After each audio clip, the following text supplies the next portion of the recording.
everything is fine. Your life, by any objective measure, is good.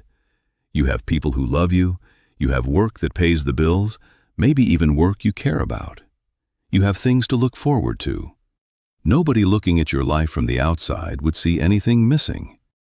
And yet there is this feeling, a quiet hollowness that sits just underneath everything. Not sadness exactly, not anxiety, something harder to name than either of those.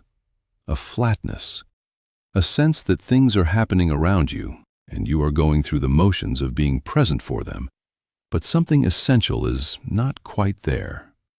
Like you are watching your own life through a window instead of living inside it. And the worst part is the guilt. Because you know your life is good.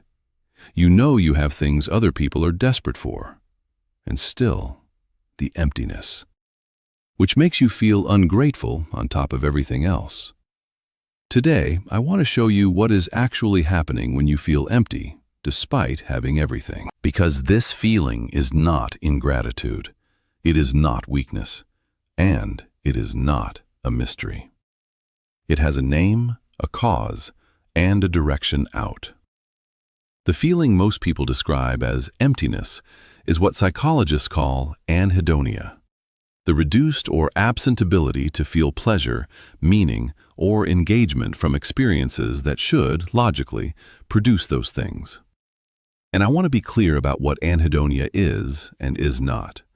It is not depression, though it can be a component of it. It is not laziness. It is not a sign that you are broken or that something is fundamentally wrong with you as a person. It is a state of the brain's reward system. Specifically, it is what happens when the dopamine pathways that are supposed to generate a sense of meaning and reward from your experiences are not functioning the way they should. Dopamine is not just the pleasure chemical, it is the meaning chemical. It is what makes an experience feel like it matters. When dopamine signaling is dysregulated, you can do everything right. Achieve the goal, have the dinner, take the vacation, and it registers as flat. Not bad, just flat. The color drained out of things that should have color. And here is what most people do not know about this. Anhedonia is not always caused by circumstances. It can be caused by the absence of something your nervous system needs, something that has been missing for long enough that the reward system simply stopped expecting it to arrive. Here is where it gets really important, because in my experience, the most common cause of feeling empty, despite a good life, is a specific kind of misalignment. A gap between the life you have constructed and the life your nervous system is actually asking for. Most of us build our lives according to external blueprints. What success is supposed to look like. What a good relationship is supposed to look like. What achievements are supposed to feel like once you have them. We follow the template carefully. We do the things the template says to do, and then we arrive at the destination the template promised. And it is fine. But it is not alive. Because the template was not built for you specifically.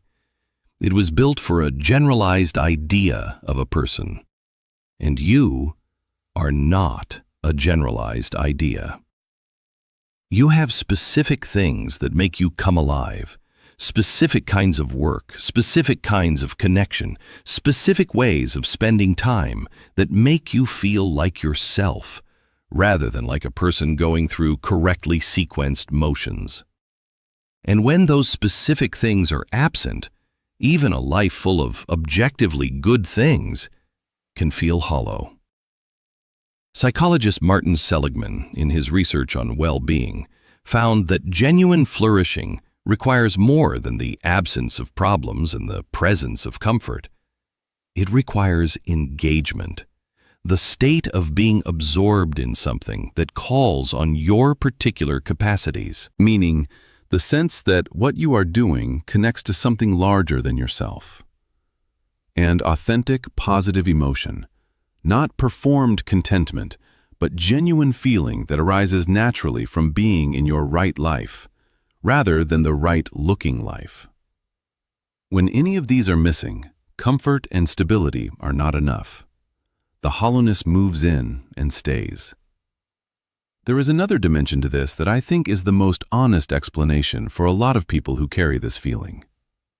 At some point, maybe gradually, maybe in response to something specific, you disconnected from your own inner experience, from what you actually feel, actually want, actually need.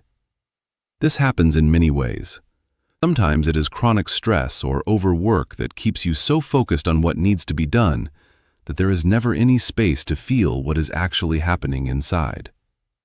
Sometimes it is years of prioritizing other people's needs so consistently that your own needs became background noise you stopped hearing. Sometimes it is the result of suppressing emotions for long enough that the whole system went quiet. Not just the painful emotions, but all of them. When you lose contact with your own inner life, the world starts to feel two-dimensional. Things happen, you respond appropriately. But the felt sense of being alive, the texture and color and weight of your own experience, goes flat. Because that felt sense requires a connection to yourself that has been interrupted. This is not a dramatic crisis. It does not announce itself. It just quietly settles in until one day you find yourself at a dinner table surrounded by people you love, laughing at the right moments, and wondering why you feel like you are not really there. So how does this change? Because the path back from emptiness is almost never what people expect it to be. The instinctive response to feeling empty is to add more. More plans, more achievements, more experiences, more stimulation. To fill the hollow space with content. But this rarely works, because the emptiness is not caused by a lack of things. It is caused by a lack of genuine contact with yourself, with what actually matters to you, with experiences that draw on who you specifically are. The first thing that actually helps is slowing down enough to hear yourself again. Not meditating necessarily, though that can help, but creating enough silence that your own signal can come through the noise. Asking yourself, honestly, and without the filter of what you should want, what do I actually feel right now? What do I actually want? Not what makes sense, not what I am supposed to want. What is actually alive in me at this moment, however small? The second thing is following aliveness rather than logic. If something makes you feel genuinely curious, engaged, or present, even something small, even something that makes no practical sense, that is information worth paying attention to. The path back to feeling is not through the things that look correct. It is through the things that actually light something up, however faintly. And the third thing is the hardest. It is allowing yourself to want something different than what you currently have. Not blowing up your life, not abandoning everything you built, but honestly acknowledging that some of what you have built does not fit, and that fitting matters. That a life that looks right from the outside but feels hollow from the inside is not a good enough trade, and that you are allowed to want more than the absence of problems. You are allowed to want to feel alive. Here is what I want to leave you with. Feeling empty when life is good is not ingratitude. It is not a character flaw. It is your nervous system telling you something true, that something essential is missing, even if everything important is present. That there is a difference between a life that works and a life that feels like yours. That signal is worth listening to. Not with panic, not with guilt, but with the same seriousness you would give any other signal your body sends you when something needs attention. The emptiness is not the end of something. It is an invitation to stop going through the motions of the right life and start building the one that actually feels like you are in it. Leave a comment below.